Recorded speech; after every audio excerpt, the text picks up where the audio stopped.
SBC Media.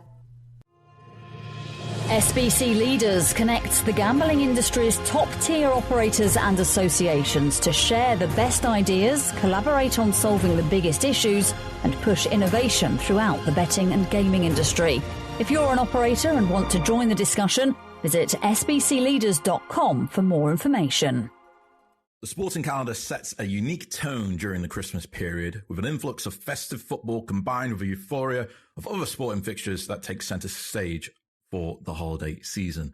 This presents a challenge for operators, though, whether this be trading around the Christmas period or engaging with new bettors. For today's episode of iGamingDaily, we are discussing the calendar at this time of year and what it means for sports betting. And I myself, Conor Porter, senior journalist of Casino Beast, is joined by Ted Orme-Claye of, well, it's payment expert and insider sport editor now, isn't it, of course, and Danny, my good friend Danny Lee, lots beats extraordinaire. Casino Beats as well. How's it going, gents? How you doing? Feeling good, yeah. Ready to dive into some sports. Yes. Ted, sports, or your name, isn't it? Insider Sport now. Insider Sports editor. You're putting me on the spot now, mate. Yeah. Now I'm the designated expert for this podcast, apparently. So ready to embarrass myself. Well, let's see what we can do then. All right. Kicking things off, nice, easy question for you both, really. Is of course, we're going to see loads of sports over this Christmas period, particularly football. There always seems to be a game on between now and the new year when it comes to the Premier League. You know, what sporting events are grabbing your attention in particular during this Christmas period? Ted, I would say with you, you know, with both of us being Forest fans, it'll be any Forest game that's on the TV at the moment. But, you know, we might want to stay away from Forest at the moment, given how well they're playing. What's grabbing your attention? Yeah, the thing with, I don't want to ruin my Christmas by watching too many Forest games, especially given that some of the fixtures we've got coming up are quite tough. Obviously, there's the Newcastle one on Boxing Day, isn't there? That'll be a bit of a trek for the fans as well, I'd imagine. But obviously the football fixtures is always something to keep an eye on over Christmas period. They're often quite, they can often be quite sort of fiery affairs. But really, for me, I'm a big fan of boxing. I think the standout event for me this year is going to be I believe it's been billed as the Day of Reckoning in Saudi Arabia. We've got obviously Anthony Joshua facing Otto Wallin on the main card. We've got Deontay Wilder on the undercard.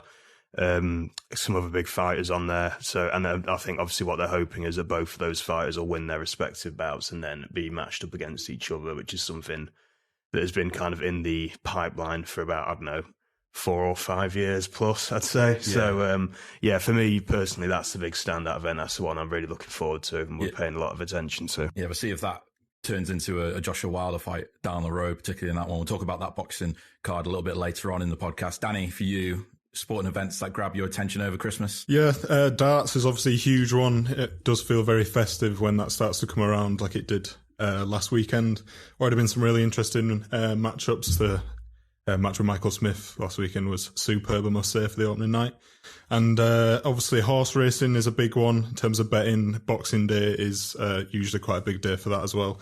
And of course football, who can be unhappy with the amount of fixtures coming up in the next few weeks, whether that's Premier League or little Bradford City in League Two, I'll be keeping a close eye on as well. Yeah, see, hopefully Bradford gets a few wins for you over the festive period. But as we go through the festive period, there's going to be so many football fixtures as we see every year. There's always one taking place on Boxing Day beforehand, before Christmas on on the 23rd or Christmas Eve sometimes even, and then before New Year's as well. There's so many football fixtures. How volatile is the football fixture around Christmas time? And do you think the fixture congestion can lead to some unlikely results, Ted? And ultimately, you know, operators can potentially have a good day out as a result of the unlikely results that come off the fixture congestion. Yeah, so as you say, it's two things. It's always very stacked and very volatile. You've got a lot of these teams all booked in very close to each other across both the weekend and the bank holidays. The big ones being the Boxing Day fixtures and obviously New Year's ones as well. This obviously means that the teams, they might be more likely to suffer from fatigue. They might get unexpected injuries that affect their chances of their next game. And then I guess in terms of, it's just really 50-50 in terms of how it affects operators, though, because I guess it could mean that if an underdog is more likely to win, who've got higher odds, the operators might be facing a few more payouts. On the other hand, the volatility could mean that because if an underdog wins and people have backed the favourite, which most people do tend to do, then then the operators will make quite a few get big quids in, I guess you could say, if you were to use a more of a punter's term. So it's an interesting one in terms of, it will be interesting how it affects the trading markets as well. I can imagine it's always quite a tricky period for the trading teams to have to be constantly updating that and dealing with that really sort of packed schedule. It'll be a busy day at the office for them, I'd imagine. Certainly. And Danny, big fixture for, I know, your other team, Liverpool, on Boxing Day against Arsenal. How are you coping, first of all, with that fixture around the corner? And then, the same question to you, the volatility of such a fixture and how big of an impact it can have, not just on teams themselves because of how quickly they're playing, but on operators too, in terms of setting the odds for the market. I think it's just before Christmas, actually, that game. So it's the 23rd, so it could maybe spoil Christmas for a lot of fans on either side of those teams. But it's definitely an exciting time of the year, which can be obviously good for operators. You see a lot of games, which, I mean, self-explanatory really, it just means more activity. There's a lot of different competitions going at the same time to get involved with as well. Like, I mean, Man City are, I don't know whereabouts in the world it is, but the Club World Cup they're playing tonight, right? Saudi Arabia, yeah. So more activity there. Got the Carabao Cup this week as well, and then back to the Premier League. Obviously, you've got every division of English football playing as well, so it's not just top divisions. There's plenty for sort of punters to keep an eye out for, and it's just such a big opportunity for operators to run several different promotions, acquire new customers, get them involved, and at the same time, it's Christmas as well. You'd think there's people going out more, people probably go to more games at this time of year as well, and that is only going to lead to more betting activity in itself. See, I knew you mentioned the Carabao Cup because Liverpool's still in it, unlike Forest, Ted, what's he doing? He's just... I'd actually kind of add on this as well, the Christmas period with this congestion of fixtures from both the Premier League and in other cup tournaments and stuff. It's often quite an interesting one for how it affects the league for the rest of the season, isn't it? Because, and this isn't just me having a dig at Liverpool, but we've often seen Liverpool are one of those clubs that have regularly been at the top of the league at Christmas and then have fallen victim to that congestion and slipped down the table. We saw it was it the season that City became the Centurions? Was that not one when I think it was the one after that. Was it the one after that? 18, 19. Yeah, that was. I remember when Liverpool were leading reasonably at Christmas, and then it went wrong. It's happened before then as well. And it's happened to other clubs, but it's just interesting now. And then maybe for the bookmaker side of things, that could then obviously affect outright markets for the season as a whole. Could affect a lot of people's bets. It's always quite a deciding couple of weeks, Christmas period. That's an interesting point actually, because of how sort of competitive the top division is this year as well. Like, there's like 4 or 5 teams still in with a shout with those outright, so you won't be surprised if there's some Villa fans out there that are maybe taking a bit of a punt this year on their chances.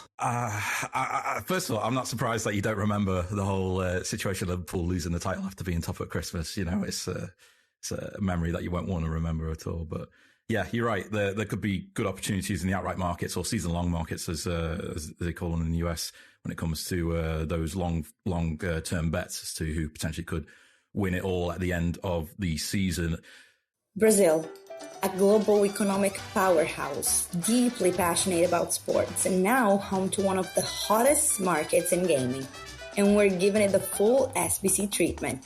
Join industry leaders, market experts, and all the major players in the country for 3 days of content, exhibition, and epic networking at the first ever SBC Summit Rio.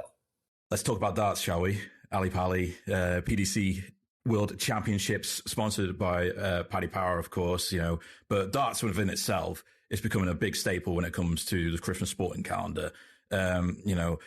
What kind of opportunity does this represent now for gambling operators that are looking to grab the attention of new audiences and acquire new players when it comes to sports betting, Ted? Yeah, darts is an interesting one. How it's kind of taken over the sort of festive and New Year period and become one of the big events of it. Obviously, we've got the PDC Championship is currently running, isn't it? I think it started on the 15th of December. It'll be running until the 3rd of January. 3rd of January, and I guess, don't mean to stereotype, but obviously darts it's a pub sport, isn't it? And Christmas is a time when, in the UK particularly, people are all crowded into the pubs. People have got time off. You're meeting friends and family. You're going out and enjoying yourselves. So it doesn't really surprise me that they've done that scheduling, because it'll work very well with the with the audience and help with engagement levels of people who are out and about. I guess as well, people build up,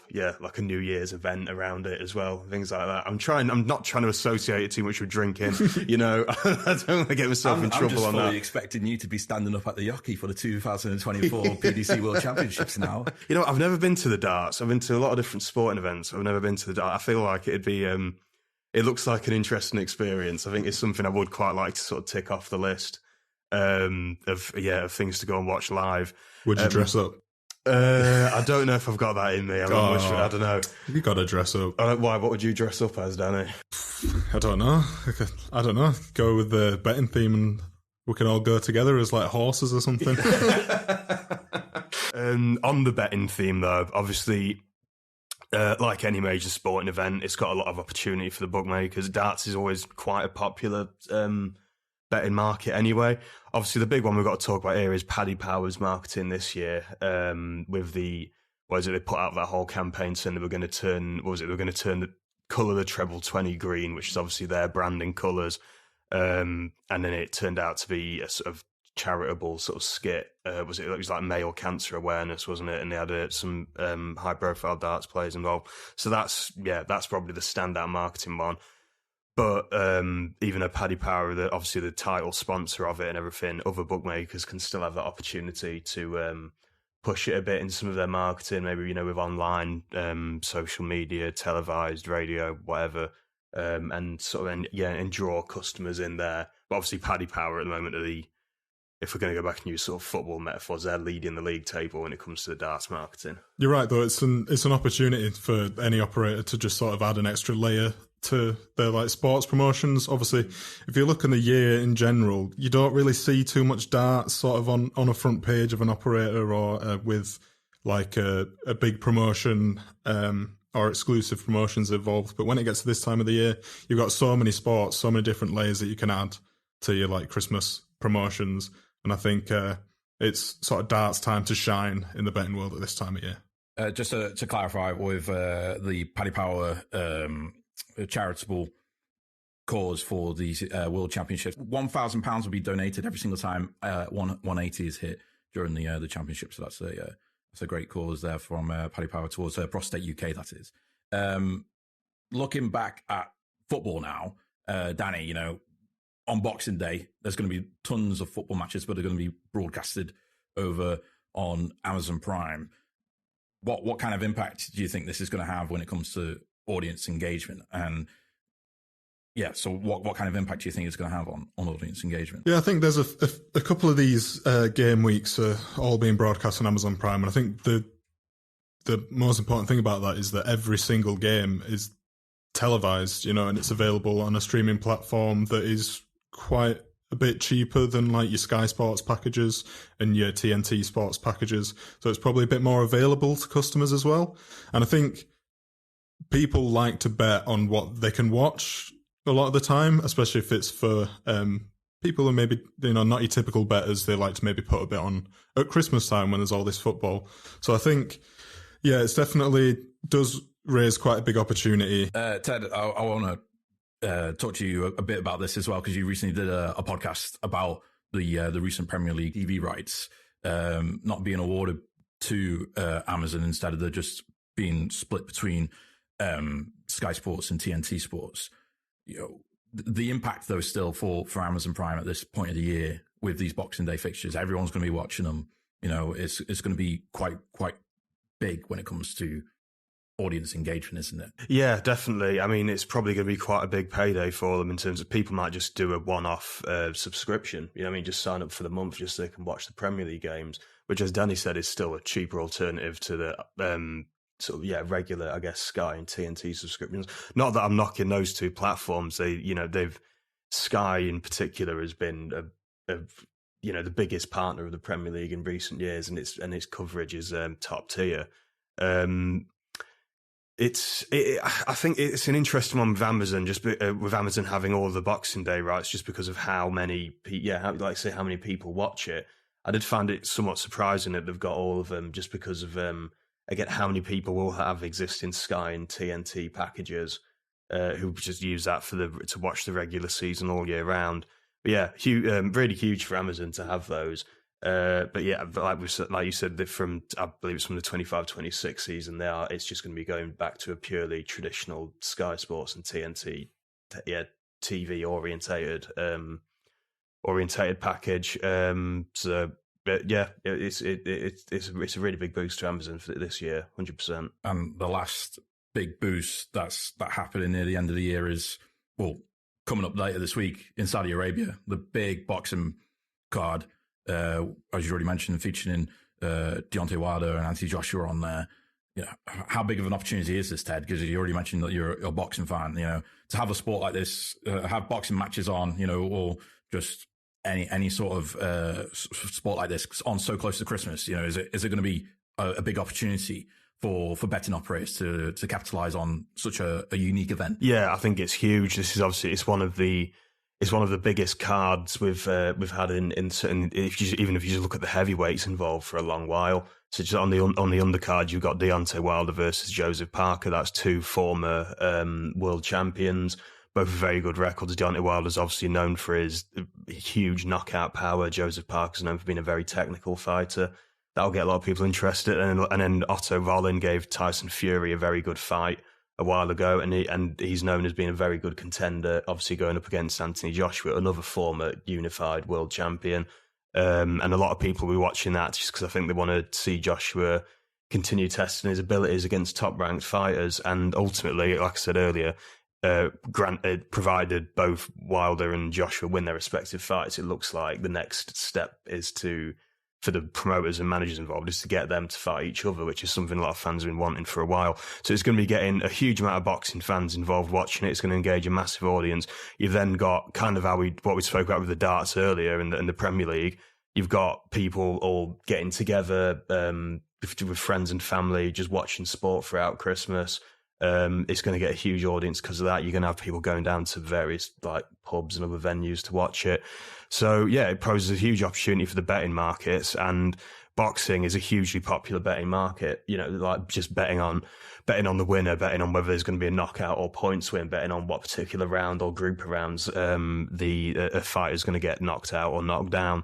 It's hugely popular. It's very intrinsically linked to betting. You always see betting sponsorships involved in a lot of these, and I think more so this year, the operation focus on putting together promotions, putting together special offers and things like that. Maybe incorporating into their marketing a bit in the run up to the fight, which a lot of them will already be doing. I think they should work hard to really capitalise on that opportunity and engage a lot of customers and audiences. Yeah, and as you said, so many well-known boxers on the card. There's a good opportunity for operators to try and capitalise on that to potentially gain more customers for acquisition or retain customers as well. Danny, any final thoughts from you on the sporting event calendar over the Christmas period? No, it's the fighting this weekend will be an interesting one. I've already heard Deontay Wilder coming out and saying that Joseph Parker had ducked him however many times in the past, so that'd be interesting to watch. And also, I think AJ's got a fair bit to prove as well still after a few, obviously the two disappointing defeats to Usyk where he seemed to go a bit bananas after one of those. We won't dwell on that. And it's an exciting time to be a sports fan. I think that's the main takeaway from this podcast. There's plenty to watch every day. There's football on, so if you're a football fan, it's perfect. And it's the same with darts basically as well, isn't it? Every night, sometimes 2 different rounds in a day at the minute. So yeah, lots to keep an eye on, definitely. Dad, anything from you, mate, before we finish off the podcast? Yeah, just reiterate what Danny said. It's a big time to be a sports fan. It's also going to be a big time to be a sports stakeholder, whether that's betting operator, media provider, anything involved to really capitalise on the opportunities coming over the next month. Ted, Danny, thank you very much for joining me on iGamingDaily today. And thank you as well for listening. Be sure to tune in tomorrow for more from iGamingDaily. SBC Media.